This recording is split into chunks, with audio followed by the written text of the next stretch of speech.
Game 3, that Khalid was only really picked because you can't stop the quick sand guard. Exactly. So it was so sustainable even without that Estes heal. Now with the Faramist out of the question, we're open to more burst. We're open to more DPS even.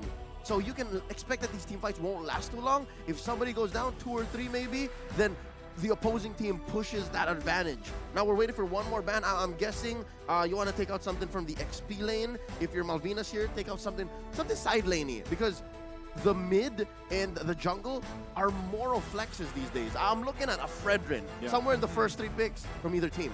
Yeah, possibly. I definitely think that Malvinas seems more likely to do so, but this is what I wanted to see. Get rid of the Joy. I feel like right now, nobody really knows what role Joy needs to fill, right? Yeah, we saw literally in match number 3 coming in from Yellow Flash. XP lane.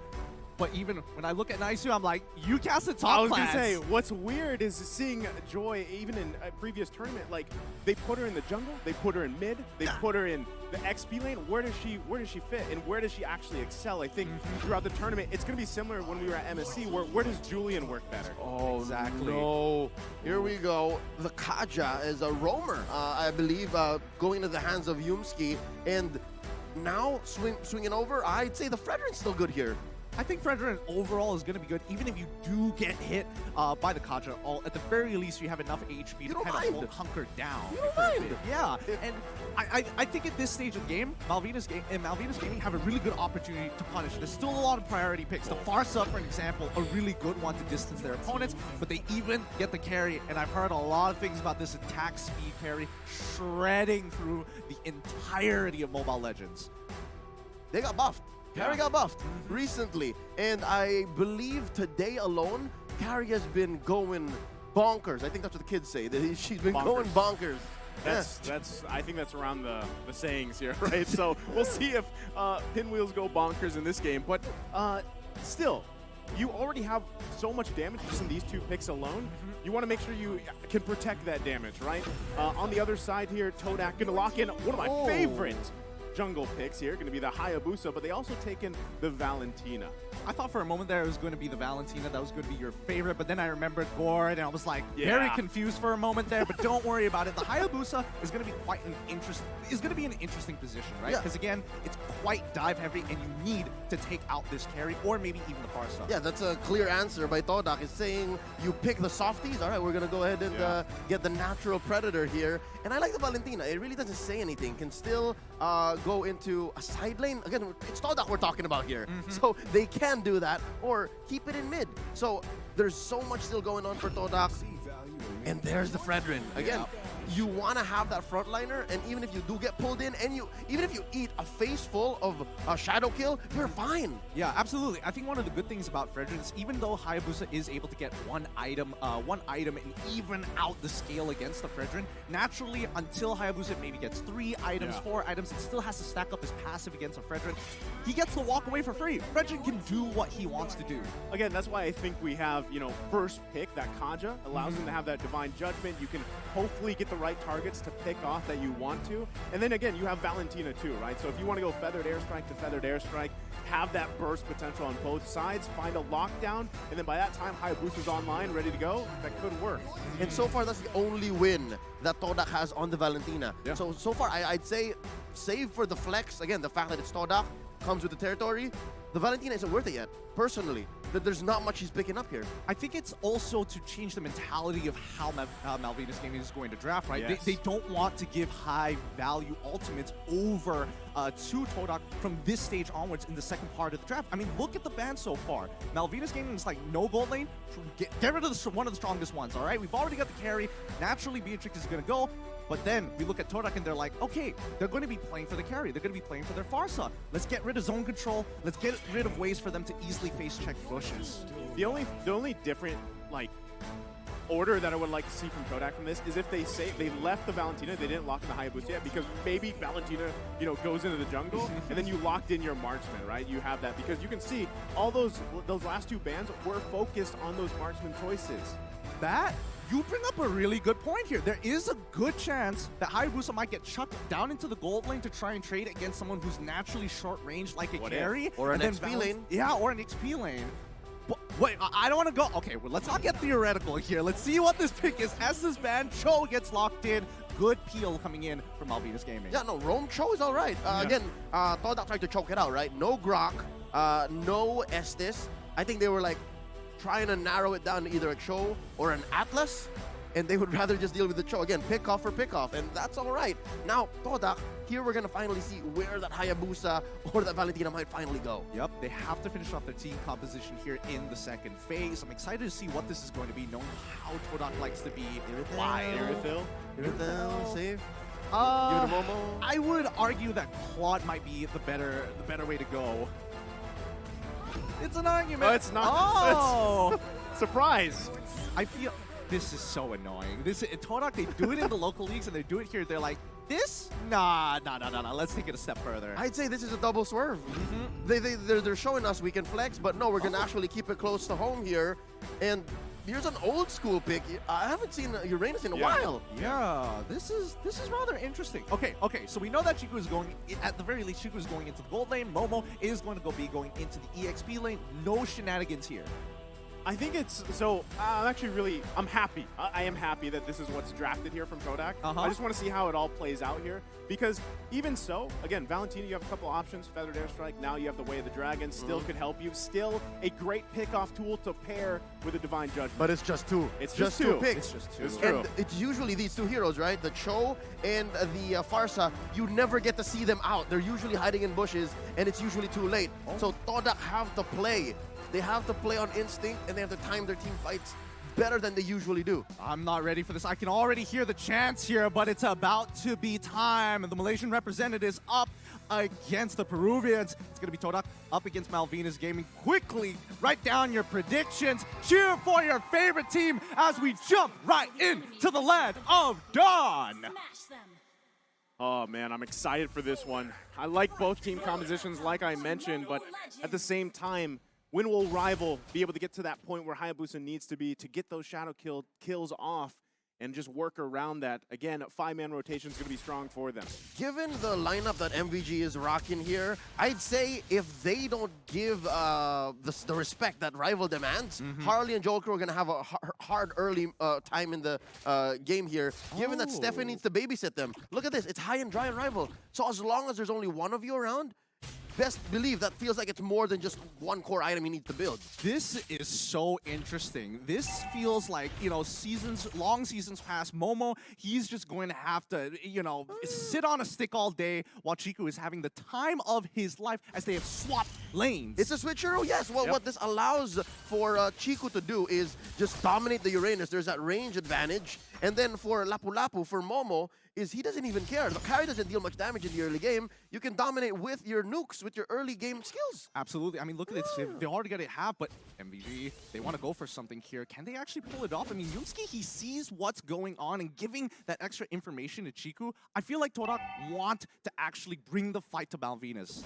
So I'm wondering how this is going to work, but here in the mid lane already, a shadow kill committed. No kill, though, for either team. Back to my question here. Is this as actually valuable to give Momo that gold lane and allow Lapu Lapu to get those items faster, and then you have Chico here in the XP lane? It's on condition, right? Yeah, it's less about the items that they get and more of the interaction with the heroes and how they scale up into the mid game. Oh, beautiful first blood here. And I mean, look at that. The entire gold shield has been ripped off by Chiku guys itself instantly. This is what I'm talking about. The tempo, you're going to keep on pushing it and forcing these movements from Malvinas Gaming so they at least have some form of control. Yeah. I mean, first turtle of the game, they do have that advantage. Let's see if they can zone him out pretty well here. Steffi has to get out of there too. It's just going to go over to the hands of Rival. And this is the thing, right? Hayabusa with an early kill sets you up for that first easy turtle take. This is huge already for them. I feel like Malvinas Gaming was expecting Todak to play slow, but with the lane swap and how fast they're shredding down these neutral objectives as well as turrets, I think Malvinas Gaming really need to rethink their plan. It's a very fundamental approach to the game. It was less about building items and more of, this hero's not going to do anything to me. Let me just take advantage of this. And look at this. Converting straight into a 245 push. Bottom lane, That's a no-go. That's a dead zone for MVG.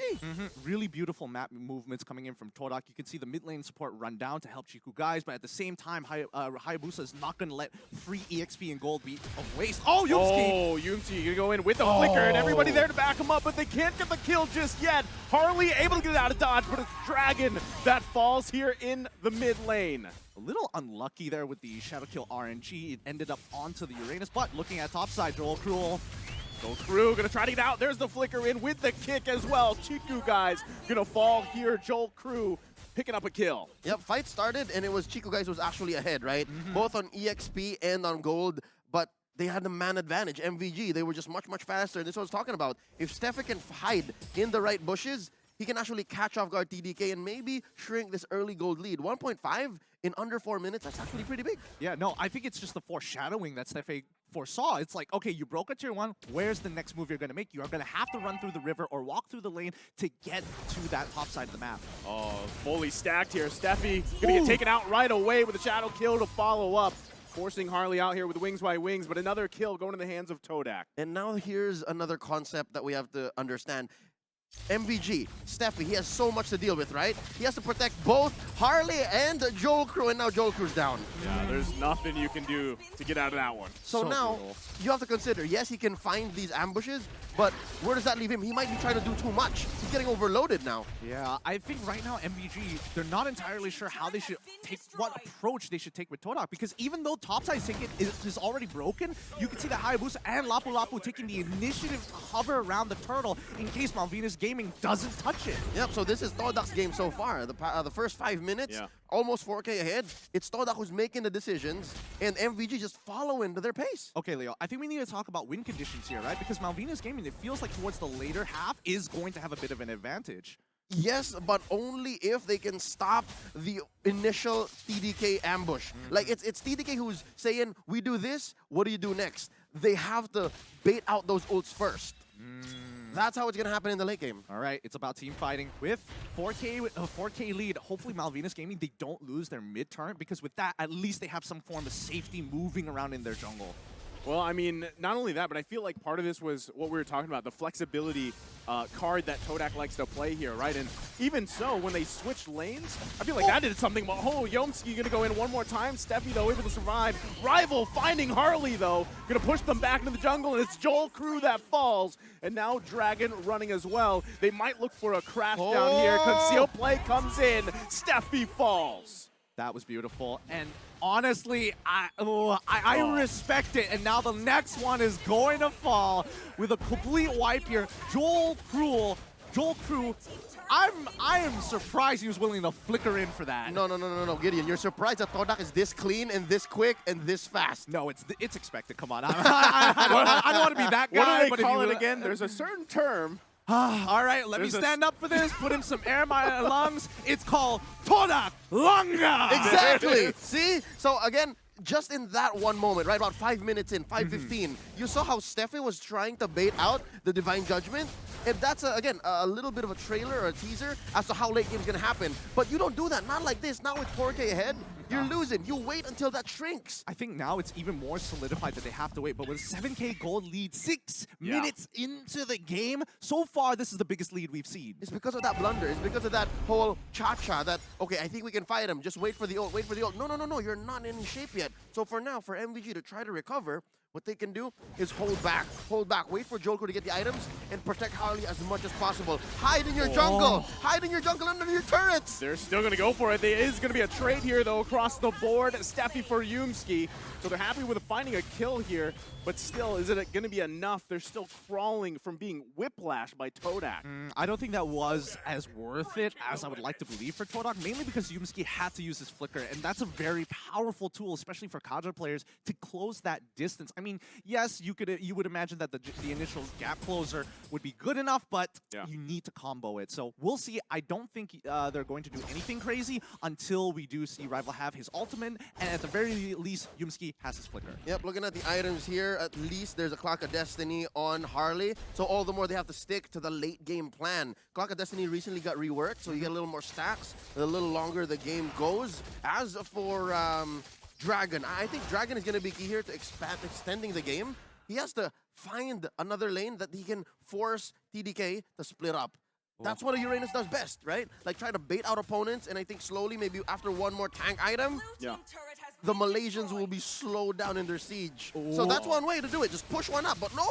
Oh, they're going to crash down here with the Divine Judgment. Prince Fran quite low, but the way of the Dragon coming out on Chiku, guys. But meanwhile, Moon able to get his own. Harley falls. They're chasing back the Shadow Kill. Takes out Steffi, and it's 4 that fall for MVG. Beautifully played by Momo, able to cancel that feather and airstrike, really putting the pressure on Malvinas right now, and Dragon unable to get into the fight in time to slow down the front line of Toda. Yeah, no, and I think he used the flicker just to finish one hero off. The cancel was already done. It's like, I have my killer instinct, dude. I just need to flicker in. And now they're going to convert straight up into a turret. And yeah, see, look, so Dragon, you can say Dragon, he's going up there. He's building up to at least some level of peel. This is crazy. An inhibitor turret in the base has gone down before that Lord has even spawned, right? That's just how much pressure TDK is putting here, and now Lord is up. This is a 10K gold lead 9 minutes in. Yeah, I think for Malvinas Gaming, this is a really huge mountain to climb, and especially in local MPLs, a 10K gold lead is pretty much death to a lot of teams this early on, pre-10 minutes. Rarely happens. Yeah, rarely happens as well. Well, I don't know. MPL MY is a little whack. Well, that's why. That's why it explains how Todak is just through the roof now. Look, even Yumski deals more damage than Harley. I'm surprised that Moon is top of the charts. He's Well, kind of killing it. The terrifying. AoE, it's terrifying. Yeah, no. He's in everybody's faces, right? So, given how far Moon has taken this and how much gold Rival is farming, this is also surprising, right? Because if I'm not mistaken, he's also taken away even MVG's jungle. Yeah, they're invading pretty often here. Are they going to sacrifice the tier 2? But good seal. Divine Judgment going to come out on Prince Fran and the Retribution, but still, they're going to just push them off. They don't want to do the Lord. There's nothing left for Prince Fran. He's more like a popper. And speaking of popping, Dragon! The Peruvian Dragon! More like the Peruvian Lizard! Just got popped. So it's tough. So again, I presented one alternative. Dragon should buy a part of the map, right? So that the rest of them can try to farm up, give items to Harley and Joe Crew. But it's so hard when Todak knows that they're that much ahead that they can Divine Judgment Dragon and it's all right. Yeah, and they also know that they don't need the Lord. The next inhibitor is about to fall. They are just naturally stronger. Steffi going to get caught in a bad position here. Falls into the jungle, and now Joel Crew, I don't think he can get back to base in time here. He's going to get chased down. Momo coming in flashy style with the flicker. Not even needed here, but Joel Crew still on the run. Yumsi going to dash in here. This is one way to do it. This is one way to do it. Say what you will. Joel Crew was going to die anyways, but he bought what? A solid 10-15 seconds. 10-15 seconds, but it's still rough. I mean, they're not taking Lauren. If Todak wants to end this game, they just take Lauren, they just run it down, and they can pretty much force a fight guaranteed underneath the crystal of MVG. I'm looking at a threshold of maybe 15 minutes. But if MVG can at least try to conserve themselves and stay alive up until 15 minutes, have at least maybe one more core item on Harley and Joel Crew, maybe. But that's the thing, like, who is your saving grace here for MVG, right? Harley, Joel Crew. Joel Crew is so far away from that. Harley, though, able to survive just a bit. Oh, never mind. Chiku, guys, from the backside. Now they're going to find Joel Crew as we were just talking about him. They fall here, and another one goes down. 4 fall again for MVG, and there's nothing Dragon can do here to defend. It's a maniac for Chiku, guys. GG, well played. Game goes to Todak here as they're able to score their very first point here in Group B. Wow, what a game. How many times in this game was Dragon dragged? It came to that point wherein the Uranus has maybe 2 main jobs, right? Past the 3-minute mark, you're looking at, okay, it's a losing game. Dragon, you have to be the main peel. Your lane is dead. And so far, Todak just leaned into it. Like usually, whenever a hero starts to put themselves right in front of you, you have to consider still at the early game, right? Because your CDR is not that high. But at this point, they're like, no, just take Dragon. Just go. I think we need to take a step back here, because as much as we expect Dragon to actually look for that peel, that initial lane swap really makes all the difference. It was Whiplash. It was Whiplash, exactly. And it just continued to ripple throughout the game. And it was that major decision that just changed everything. Yeah, because I feel like the whole time they were just like, what's going on? Excuse me? I learned that from you. All right, so I mean, that's the thing though. It's actually that was what we saw here unfold. They caught him off tempo. Yeah, off tempo. Yes. They couldn't get their bearings. Yeah, I think going into the game, it was all like Joel Cruz expecting, all right, the Popol and Koopa, I play this way. Yeah. And then Lapu Lapu versus Uranus, I play this way. But Todak just switched it up. Switched it up every single time. And I think, you know, people need to keep in mind the fundamentals of the game itself. And I think that Todak, they understand the fundamentals, and you could see that even when the mid lane had priority, the supports were not mirroring each other, which is a very big flaw for MVG because they needed a timing to actually swap the lanes back to get them in the right place. Yep, they tried, and there was some method to the madness here, and it looks like it all paid off for Todak. I'm actually liking how the Valentina did more of what you said, Gideon. Like, the fact that they will draft this way around it will force them to behave a certain way. And just a bit, we're going to be looking at the items and see exactly how much Todak used that early game advantage. What were we looking at? 2K, 3K at 4 minutes? And then 10K what? Right before 10 minutes. Right, like by 8-9 minutes already, they were building up to that 10K. I mean, look at this, 41.9K to 26.7. That is a brutal lead that Todak has. Yep, looking at how Momo built his Lapu Lapu going up against Joel Cruz carry, he built hybrid, right? There's a little bit of defense there, and then eventually he was going to go all in on the damage. As for MVG, I'm wondering where Joel Cruz was going here. He has a DHS, he has a corrosion scythe. So again, I think I was right to say 15 minutes because he would have then built either a full defensive item to at least survive a wee bit, or one more defensive damage, one more offensive item for the damage. Harley though, he just built a lightning truncheon after that. Yeah. He needs more. He needs more. I mean, it's the lead at the end of the day. I also think, you know, that switch up with the Popol and Koopa, how fast you could take down turrets. I mean, again, seeing an inhibitor turret go down before that even first lord was massive in their game plan. Something tells me his first item was the Blade of Despair or the Malefic Roar. It was Either Blade way, of Despair. he can afford it. He can afford it. And it's because of that the softies from Malvinas, I believe the only real players he could not take down was Prince Fran. Honestly, because even Dragon is rocking a sprint. If you don't pop the sprint at the right time, and it's Yumski who gets on you, those arrows on the Popol and Koopa, or those spears on Popol and Koopa will get you. Looking at the post-game stats here, obviously it's all for Todak, right? Except for the damage dealt. I want to see who took the most damage. I'm surprised it's Prince Fran. Yeah, I thought it was Dragon. Here's the thing. When Todak is looking to take neutral objectives, they want a guarantee. And the only guarantee they have is they take out Prince Fran, make sure, hey, they don't have to worry about Retribution. I don't think Farsa is in any position to steal it away from us.